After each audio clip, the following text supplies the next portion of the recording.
feel like you've done everything you should do, and it's not enough. You just have to keep celebrating even if it's not together. See, he says it took me literally a year and a half to get you on the show. And then you show up, you don't even know. Does part of you want to shy away from that controversy? Because, like, boy, you're sure? None. Nothing about me wants to shy away from the controversy. And I looked around and, you know, I felt like I was wasting my time.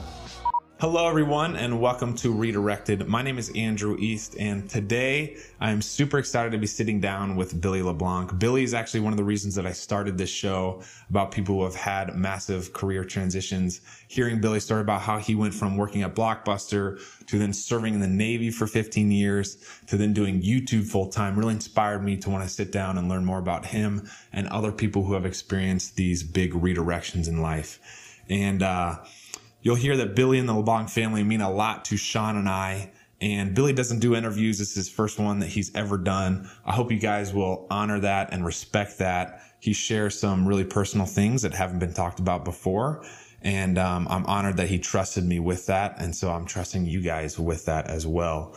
But it's fun to think back about 3 years ago when we met the LeBlanc family, how Annie and Haley, the two girls, were just gymnasts who happened to make YouTube videos. And now they are Nickelodeon stars. They have top 10 singles. They've been on countless movie and TV shows. And Shawn and I have gotten married. We've been pregnant now. And I made my NFL dreams come true after being cut and joining countless NFL teams. And so we've been through a lot with the LeBlanc family.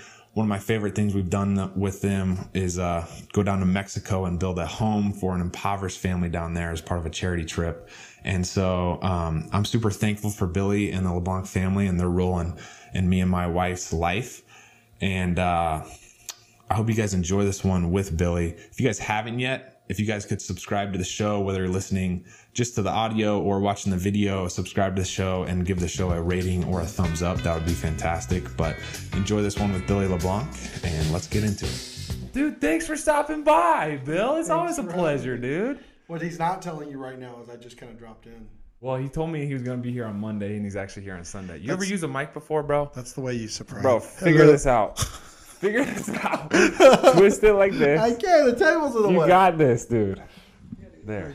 Cool. There. There it is. It's good stuff. See? Boom. Oh, see? There we go. See?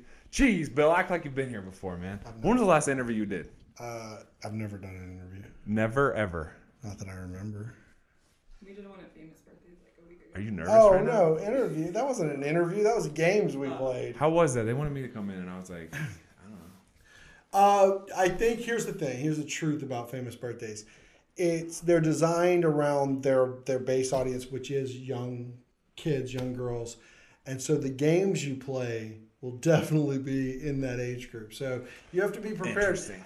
I don't know about you. I don't always scour Instagram for everybody's photos to see what they look like. So when you're playing a game that they like to play where you have to see a small part of someone's photo and guess what the photo is, I'm always like, how often do you guys look at these photos that you know what they are? Right. But they do.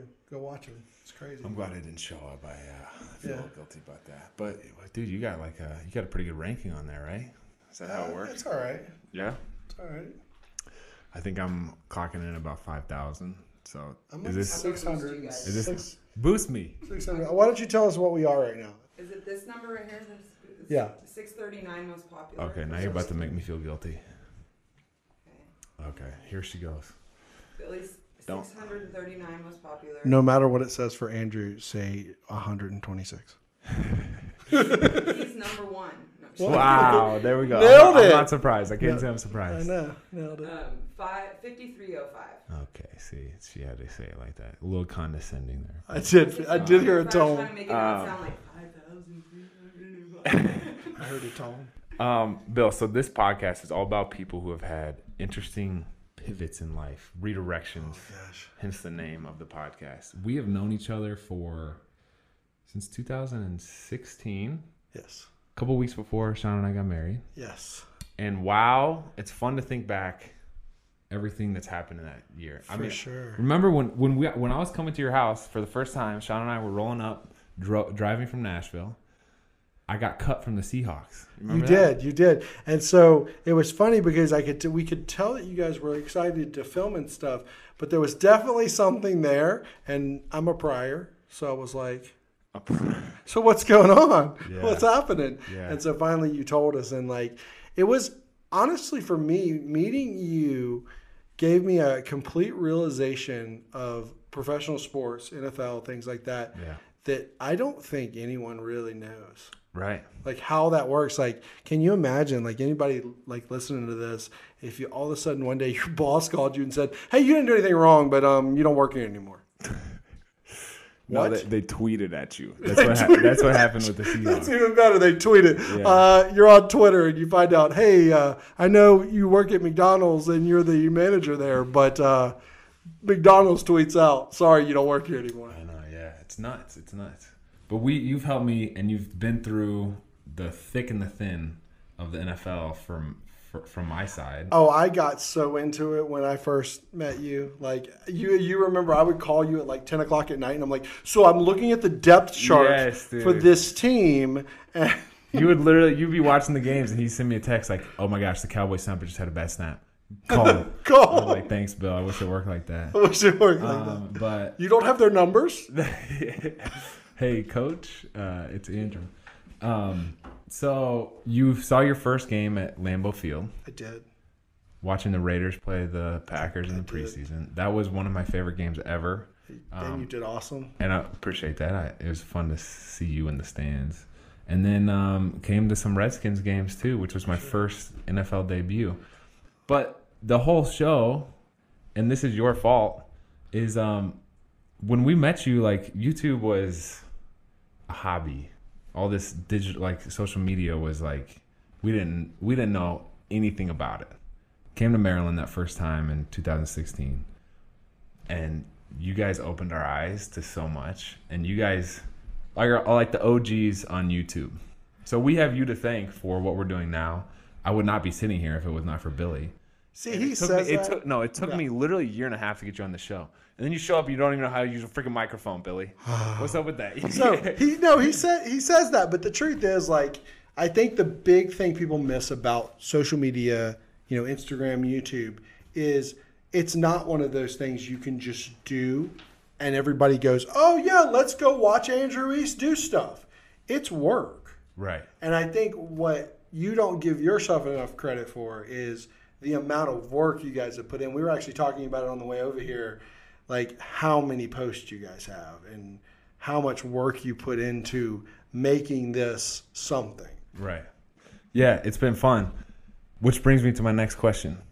How did you get into it, Billy? Because your story is amazing. Oh my gosh. So we started literally just posting pictures of Annie doing gymnastics. And at that time, to our knowledge, nobody made money on YouTube. It was just, What year is this? This is 2008. What? Yes. Oh, I did not know that. Dude, you're old? Oh, no. So in 2008, no one really made any money. And then fast forward 2010, so we've been doing it for 2 years and not really making any money. And in 2010, we decided to do a family channel. And right about that time, into 2009, beginning of 2010, was when we got reached out to by Google AdSense. And they said, hey, we want to put ads on your video and pay you. And we were so newbies at the time to the world that we researched it because we thought someone was trying to scam us out of our identity or something. We're like, what? They don't pay you for videos. That's not a thing. That's hilarious. And so then I remember when YouTube became enough to pay our groceries, and when it became enough to pay our mortgage, and then it became enough to live off of. And a lot of people don't know, since you're talking about transitions and moving on in your life and changing, a lot of people don't know I actually kept my job a lot longer than most YouTubers do. I was in the Navy for 15 years, and 6 of those were after we were already doing it on YouTube. Before the Navy, you were working at Blockbuster. I was. Is that right? Blockbuster Videos. Notorious. I think that's on your famous birthday page. Yeah, did you fish that in there, or how is that public knowledge? Is what I want to know. Well, it became public knowledge because when Famous Birthdays first came out, Evan, who's awesome, I like him. Yeah. he reached out to us and told us to write a bio. And it said before fame. And at the time, I was actually scared to put any of my Navy stuff in because of what I did in the Navy. Mm-hmm. And so I was just like, I'm going to go like way before everything. And I went straight back there. That's funny. It's a great addition.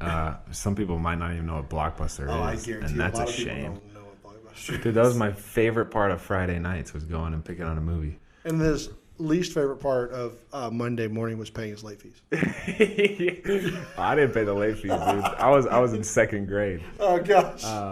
So your mom did. I've been reading this book, and you just reminded me that your skepticism and everything. I remember when we reached out to you, Shawn and I did via Gmail. Correct. You emailed us. Here's Billy's Gmail if you guys want it. I'm just kidding. And you mentioned that you were like super skeptical, so you like vetted all these different facts about it. Oh, well, yeah, absolutely. I actually asked you questions that I felt only someone who had done a lot of research or someone who actually were you and Shawn Johnson would know the answers to. Right.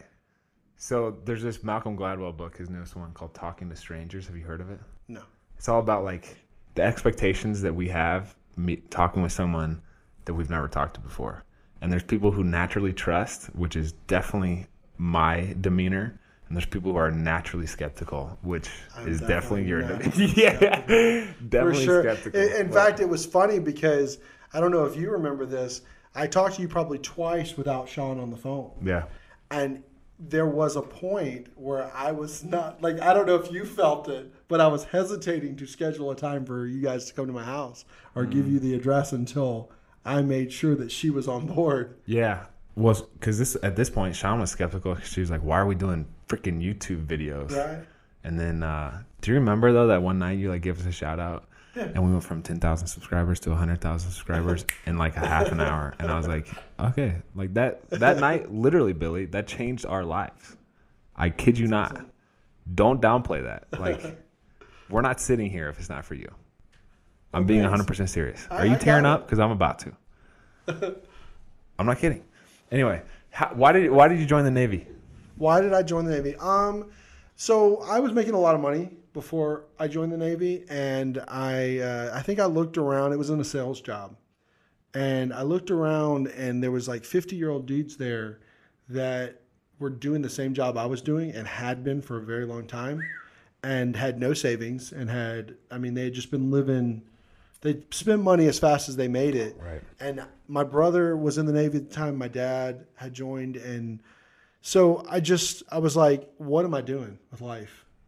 And I went into a recruiter's office and I told the recruiter I wanted to be a cop.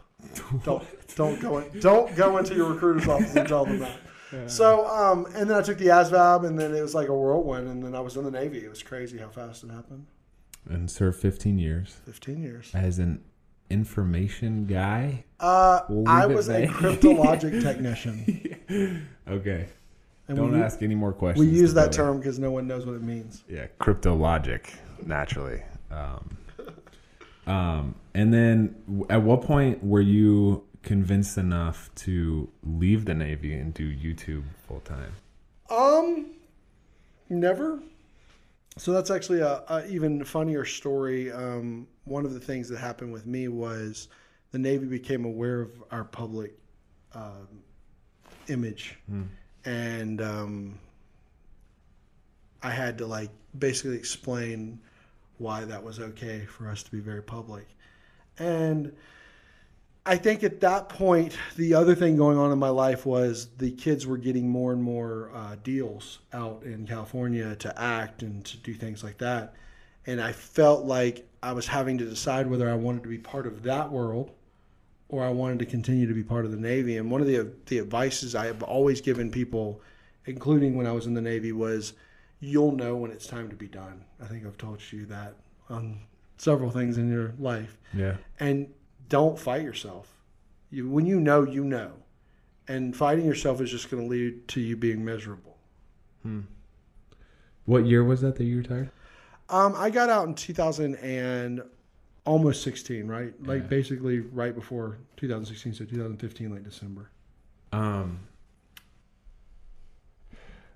want to talk about things that you want to talk about, but I didn't fully realize the timing of things when Shawn and I first met you.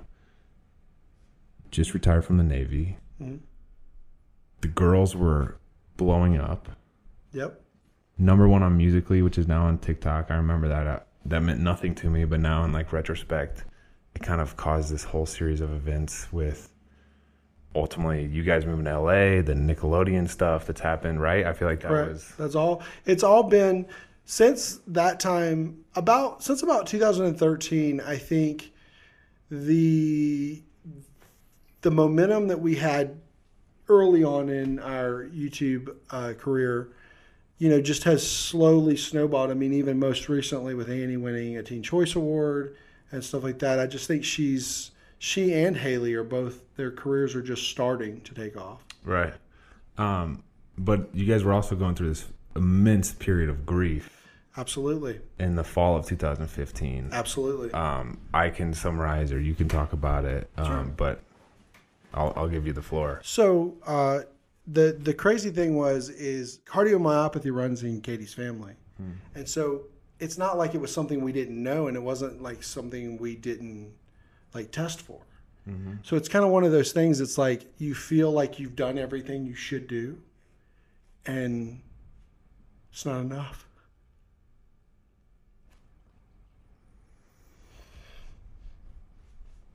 So it's hard.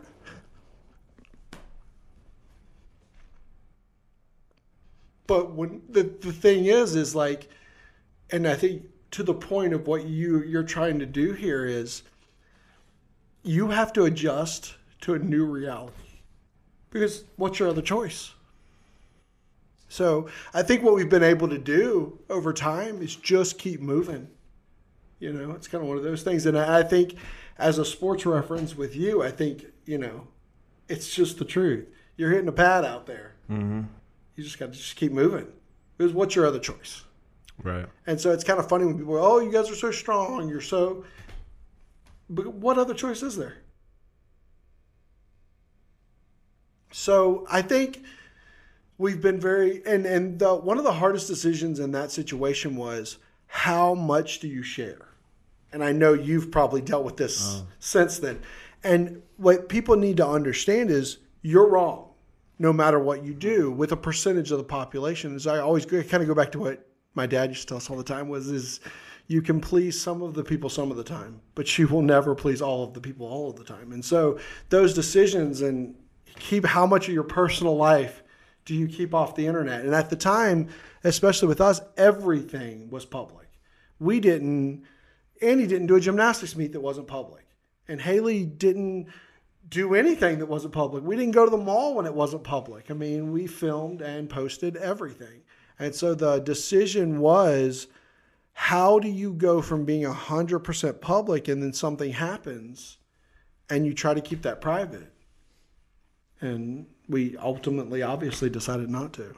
And I mean, you guys were doing daily vlogs, right? And daily vlogs, yeah. And did you was there ever a skip? Yeah, during that period when Caleb passed away, we didn't we didn't post or film. It wasn't long, honestly. It was about 2 weeks. And I remember going to the girls and asking them if they wanted to continue to film. And they kind of looked at us like we were crazy. Like, that was their life. Yeah. Why wouldn't they? Yeah. It's been cool to have met like the Hertzes, Sydney and Luke and Paula, and hear about Caleb and how awesome he was. And I regret not speaking with you more about him, but it sounds like he was an amazing kid. And I also empathize with you, as you were mentioning, like sharing something like that on the one hand is so valuable and important because whether it's cardiomyopathy or whether it's anything else, like any other situation, parents do lose children. And how do you make it through that? And you guys were in a position to show people how you made it through that, which, as you said, is you just have to keep going. You just have to. Like, there's not much of another choice other than to. I mean, it's kind of one of those things, and it's with YouTube, it's with football, it's in life. It's you push through and you keep going. And that doesn't mean you keep doing something you shouldn't be doing. You can pivot, go in another direction, but you just got to keep moving. Yeah, I'm curious. So Shawn and I are about to, in about a couple weeks, have our She first. looks like she's about to pop. It's getting real, dude. She looks like she's got like a basketball. It's insane. You know what's nuts though? You'll get a kick out of this. We did a workout yesterday. It was like a 4-time She already workout. told me. She already told me. She told you this? that she She beat you in the beat me, workout. dude. Yeah. How does that make you feel? Oh my gosh. NFL, don't watch this. At first, it was like, oh, we're having a good time. Like, I'll catch up to her. And then, like, she increased in weight, and I stayed the same, and she demolished me. And I was like, okay, well, this is about right. This shows our relationship. But we have had our first glimpse of what it's like to be a parent and having some, what do you call them? Unforeseeables, having some complications, and it's terrifying because it's like, okay, the baby's not even born yet, and here we are terrified. We literally, when we found out this 2-vessel cord thing and the potential for a bunch of negative ramifications on the child, we like shut everything down for like 2 days, cried, cuddled, didn't do anything, and we're like, how many times is this going to happen now? All the time. For the next. And that's the thing, and it's tough decisions, and then we won't get into the huge debate over vaccines and all that, but I mean, every parenting decision you make, you have to worry about how that's going to affect them long term, and is this the thing? Is this the thing that makes them unhappy, or is this the thing? And the truth is, you shouldn't. Mm-hmm. You shouldn't, because I mean, you have to do your best, and at the end of the day, if you know you did the best you can do, that's what you do. And it's like humbling is the word I would think. Oh my gosh, like, is it ever? Is it ever? Because I don't care who you are or what you know or what you're expert in. Having a kid will prove to you that you know nothing. Yeah. And it's like this hold on loosely type of concept. Oh, absolutely. Of like, oh my gosh, I want to make all the right decisions for my kid, but at the end of the day, you don't want to make all the decisions for your kid because they need to make some. Exactly. Right. And you don't have control. And yeah, our girls are getting to that age right now that, and I know it sounds bad, but at some point you have to be okay with them failing at something so that they learn what that feels like. I'm surprised to hear. I've never seen the girls fail at anything, man. I mean, sure they have. They haven't won every competition they've ever competed in, and they haven't. I mean, that's the thing. That's the myth of YouTube, is that even if I show you 20 minutes of every single one of my days, I'm going to show you the best 20 minutes. One of the funniest comments we ever used to see was, the girls never do homework. Do you really want to watch the girls do homework? Actually, you put in a video of the girls doing homework. I was like, because people were commenting that. I was like, oh, you want to watch the boringness of doing homework? Here you go. And that's the thing, is so just keep in mind when you're watching, I mean, even when you watch your favorite social media people, they're putting the best moments of their life because that's what you want to see. Why did you daily vlog? Why was that a thing? So it was a long discussion, and it was, we had moved from doing kind of weekly, bi-weekly stuff. We were doing about 3 days a week, and we wanted to start daily vlogging quite a bit before we started doing it. But there was this word that kept coming up when we were because we read and we tried to figure out what was right. And the word was oversaturation. So where's the line? Where do you do so much that people go, I've seen enough of them? And that was our worry, is that by putting them out daily, did people really want to see us daily? People did. Yeah, it was definitely successful. People did. Not daily vlogging anymore. No. Right? No. We can get to that. I want to hear, I've caught you on the, I think, beginning of this trip. You have, yeah. So tell me what you're up to now, Billy, because I'm very excited. I like to stay current with what's going on in the world, and mainly what's going on in the U.S. And one of the things, as a prior military person who is trained in shooting, I do have a love of guns. And it's not, I watch what's going on in public, and what I don't want to do is I don't want to come off, and I'm not going to come off as everybody go buy a gun tomorrow. We all need 1,000 guns in our basement. That's not the idea here. I'm working with a company called Head Down, and the idea is gun education. It's being responsible with guns, and obviously not everybody needs a gun, but it's one of those things that I think with proper training and education on guns, you'd be more likely to be able to make that decision whether you should own one or not.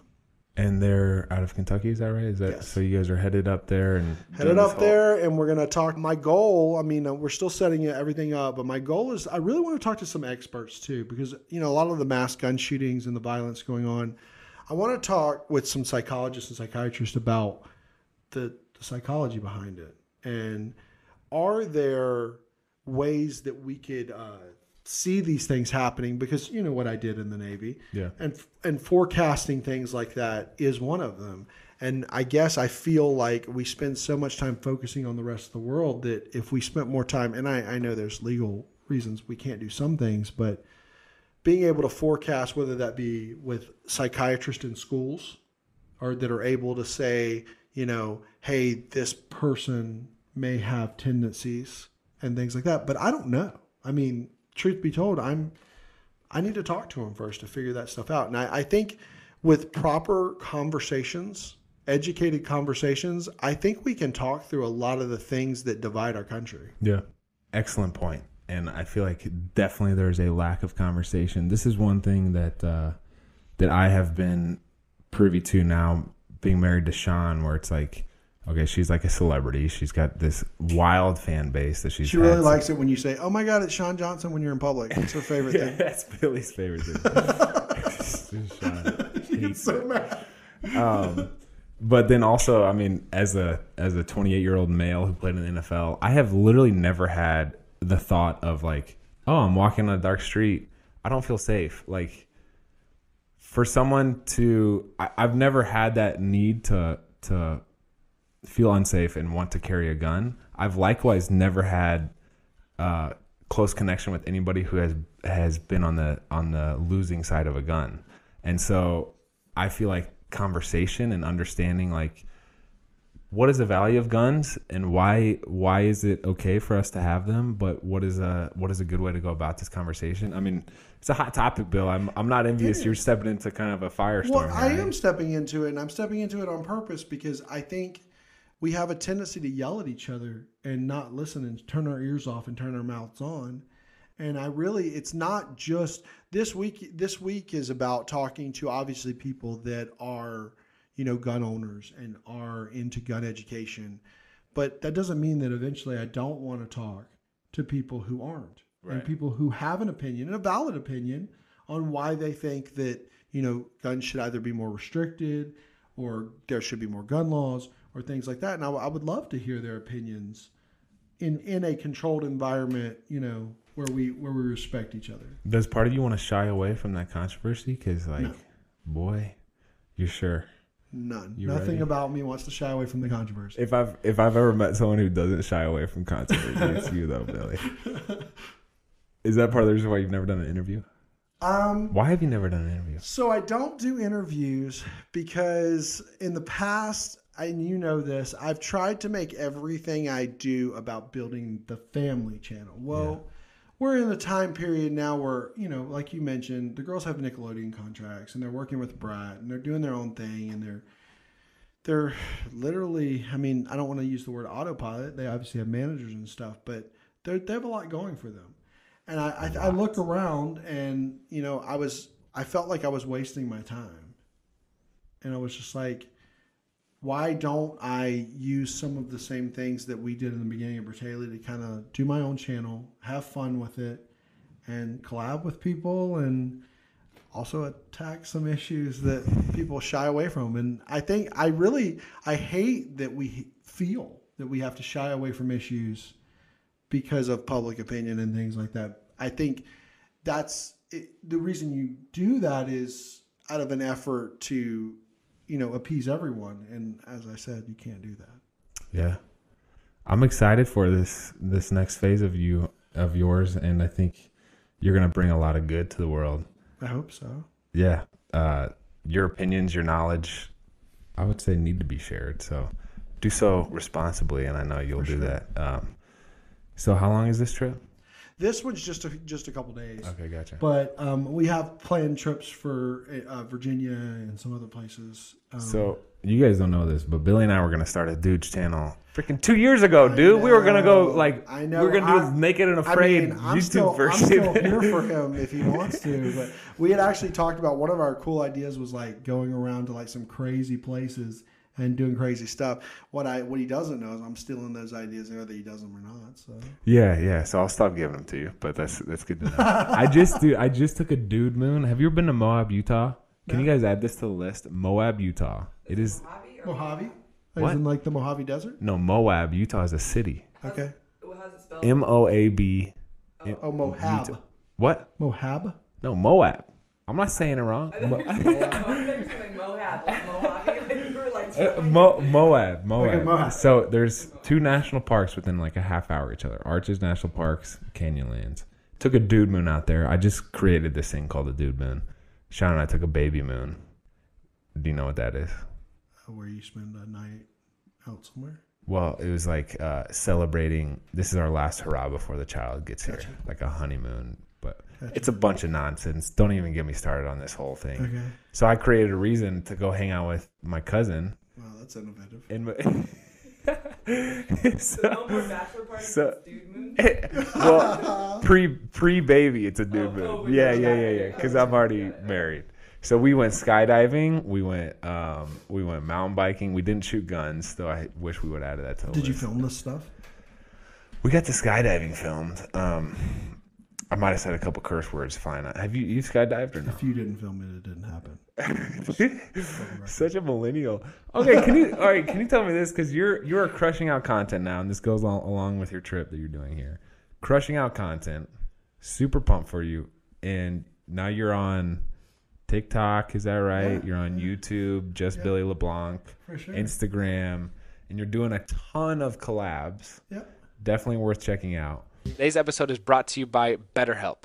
If you've ever felt like there is something that interferes with your happiness or is preventing you from achieving your goals, BetterHelp has online counseling that is there for you. BetterHelp offers licensed professional counselors who are specialized in issues such as depression, stress, anxiety, relationships, grief, self-esteem, and more. You can connect with your professional counselor in a safe and private online environment. Anything you share is confidential, and it is so convenient. You can now get help at your own time and at your own pace. You can schedule secure video or phone sessions, plus chat and text with your therapist. If you are not happy with your counselor, you can request a new one at any time at no additional charge. Best of all, it's a truly affordable option. Redirected listeners get 10% off your first month with discount code REDIRECTED. So why not get started today? Go to betterhelp.com/redirected. Simply fill out a questionnaire to help them assess your needs and get matched with a counselor you'll love. That's betterhelp.com/redirected. Today's episode is also brought to you by Native. As Shawn and I look to have our first child, we are really looking to buy high-quality products with safe ingredients. And Native is a deodorant formulated without aluminum, parabens, and sulfates. For those of you who don't know, aluminum may be linked to some serious health ramifications, including breast cancer and Alzheimer, and Native's deodorant is a great alternative to conventional deodorants. It's safe and effective, even though it's priced at a slight premium. I view this as totally, completely worth it. They have over 7,000 five-star reviews. You can see them in the Today Show, Women's Health, Elle, Good Morning America, and more. And Native comes in a wide variety of enticing scents for men and women. Plus, they release new limited edition seasonal scents throughout the year. My personal favorite is the coconut and vanilla scent. And let me tell you, I can be a sweaty, smelly guy during my workout, but Native has proven to me that they can hang throughout my workout. They offer free returns and exchanges in the U.S. And if you subscribe, you can save 17%, which is $2 per stick, and Native will be conveniently delivered to your door every 1, 2, 3, or 4 months. I think this is a fantastic product, and I think it's worth giving it a try. If you guys want, you can save 20% off your first purchase if you visit nativedeodorant.com/East and use promo code EAST during checkout. That's 20% off your first purchase if you go to nativedeodorant.com/East. What the frick is a Visco girl, dude? Oh my gosh, Dude. So honestly, What is it? with the Visco stuff, it morphed from one thing to another. Visco was an app that people posted pictures on. That's all it was. Right. But this Visco girl became this standard that these girls were doing, and it was kind of like there was a large group of them.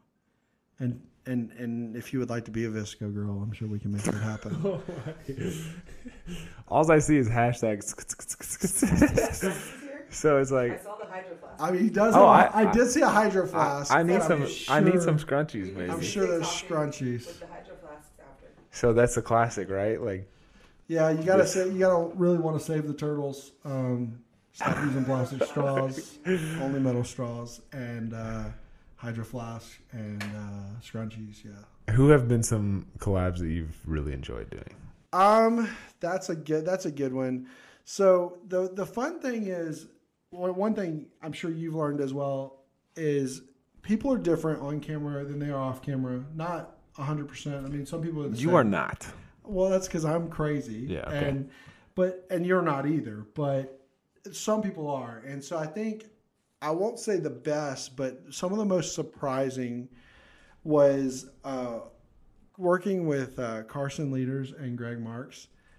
What people don't know about them is they never stop busting on each other. Really? Ever. That's awesome. Not even for a second. Like, it's literally they're busting on each other.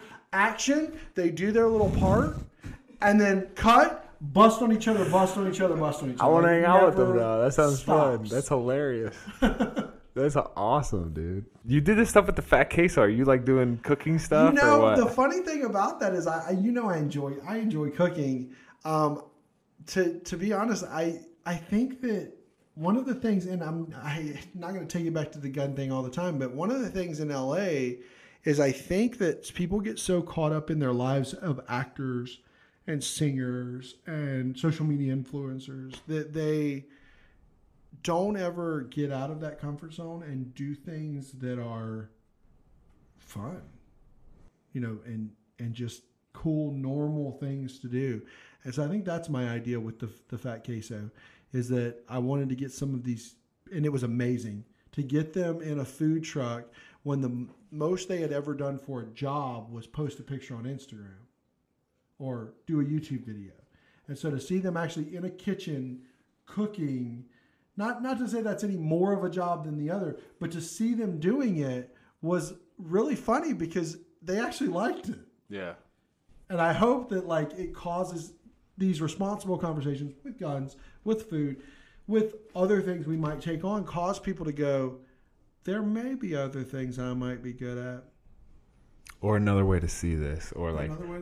People do things other than just take a picture and hashtag stuff. Absolutely. And this guy behind the food truck has a life too and has kids and they definitely learned that. What every single one of them told me after that experience was they were never going to get mad at a food person again for being slow getting their order or getting their order wrong. That's good. I like this mission that you're on. Yeah, you too.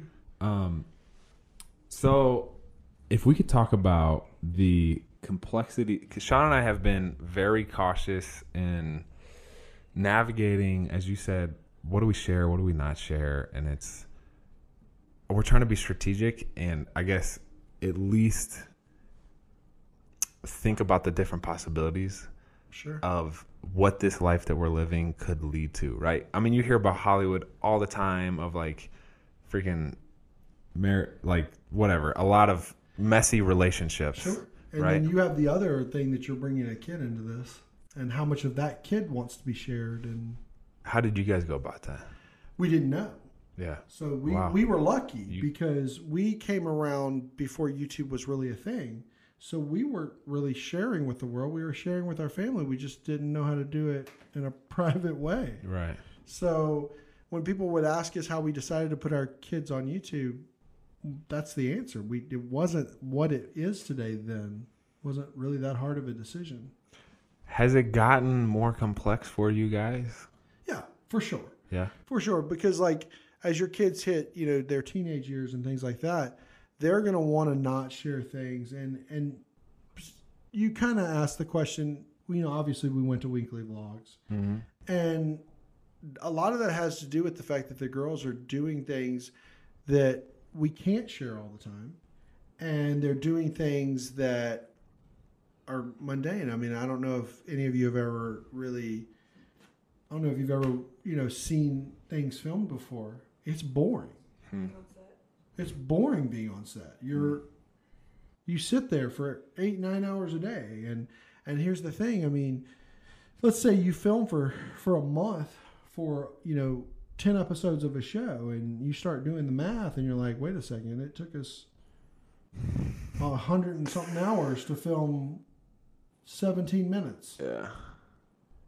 And so a lot of that time is, and who wants to watch that? So you go back to the homework thing. Who Yeah. wants to watch them doing homework? Who wants to see I'm sitting on set again? And so that decision was kind of we're saying the same thing over and over again. And I doubt people want to actually see that. So the idea with going to the weekly vlogs is we could go back to what we started with, and that was the channel being just about the girls. And just about, you asked me earlier off this, that when he first met me, I was strictly behind the camera. I would not, I very rarely made it in. And so I think, there's been a lot of questions on Bertaley lately about that and about why, and that's the answer. So I'm going to go ahead and give you that exclusive here first. The answer is the channel was supposed to be about the girls. And slowly but surely, and especially after Caleb, I felt the need to be in it more because it felt like it needed more. But going back to weekly and the girls doing what they do and it being about them again, it doesn't need me. I just felt like I could just do something else. I'm glad you are, because you have a perspective that needs to be shared too. For a guy like me, again, how the heck do I go about this?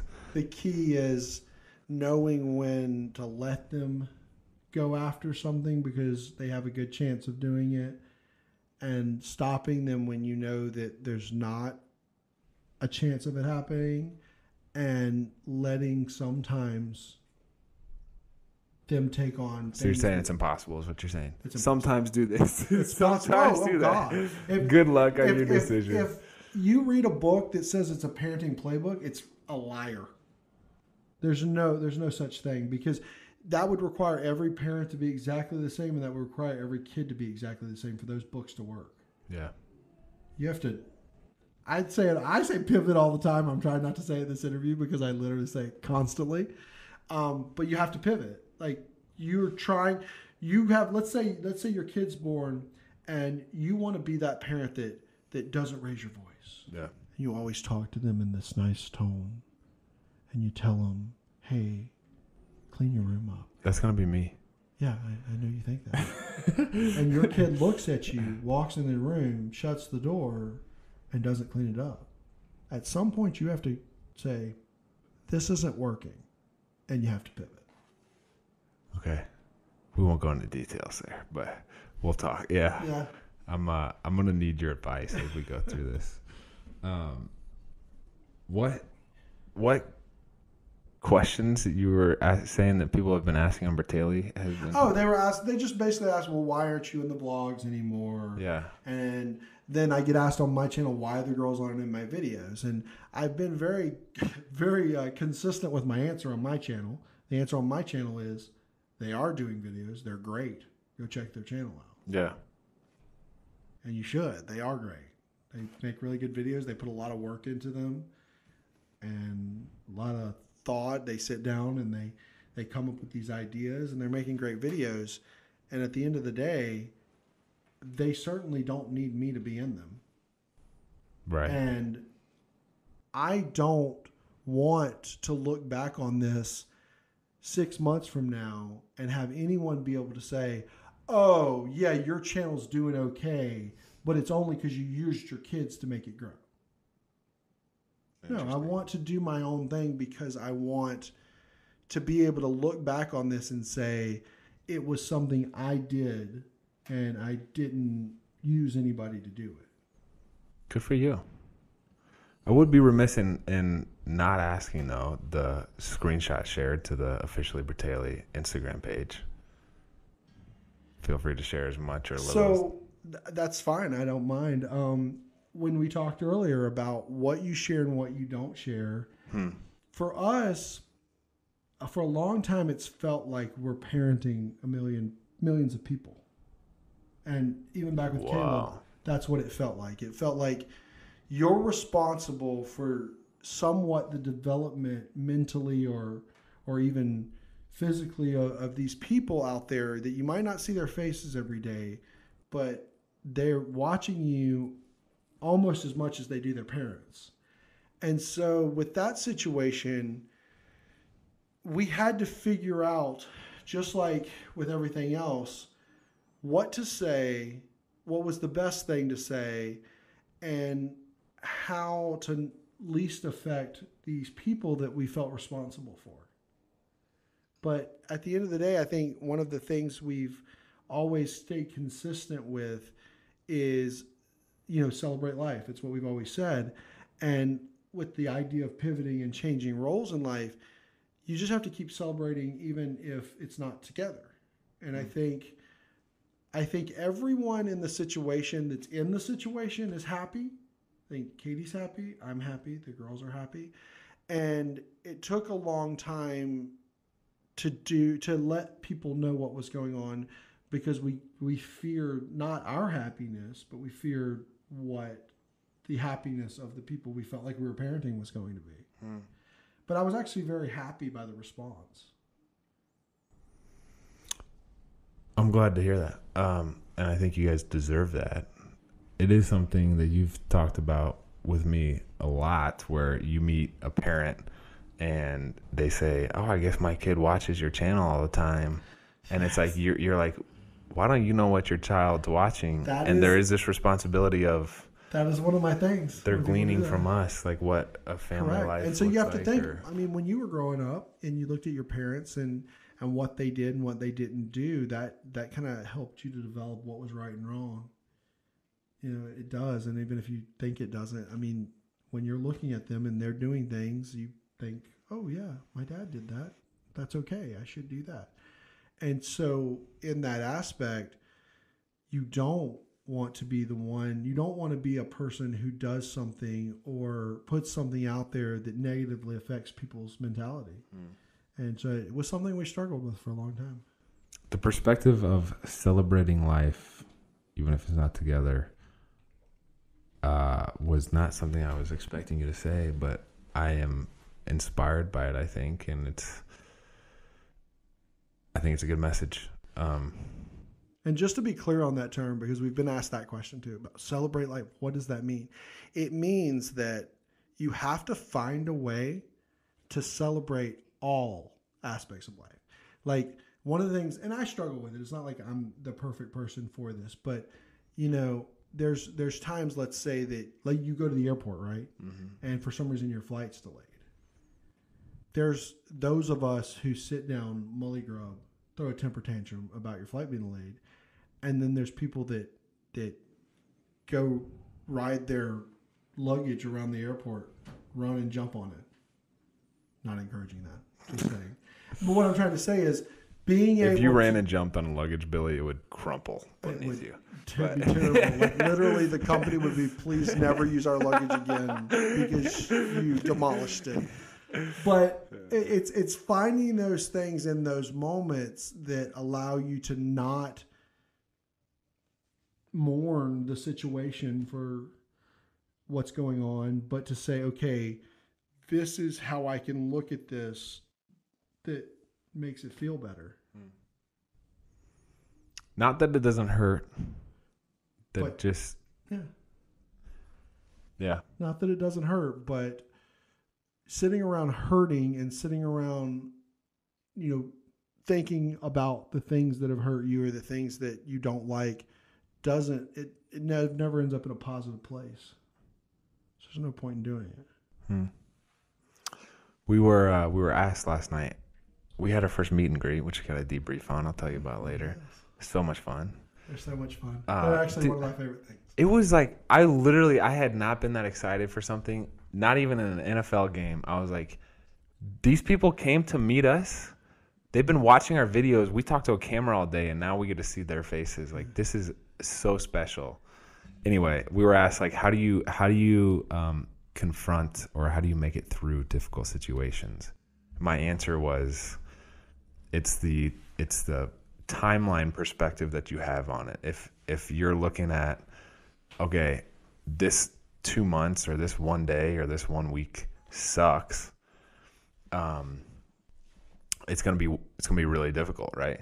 But if you take it as like, okay, what is this gonna teach me, and what is this gonna teach me in a 2-year time or a 5-year time, or how I'm gonna learn and grow from this?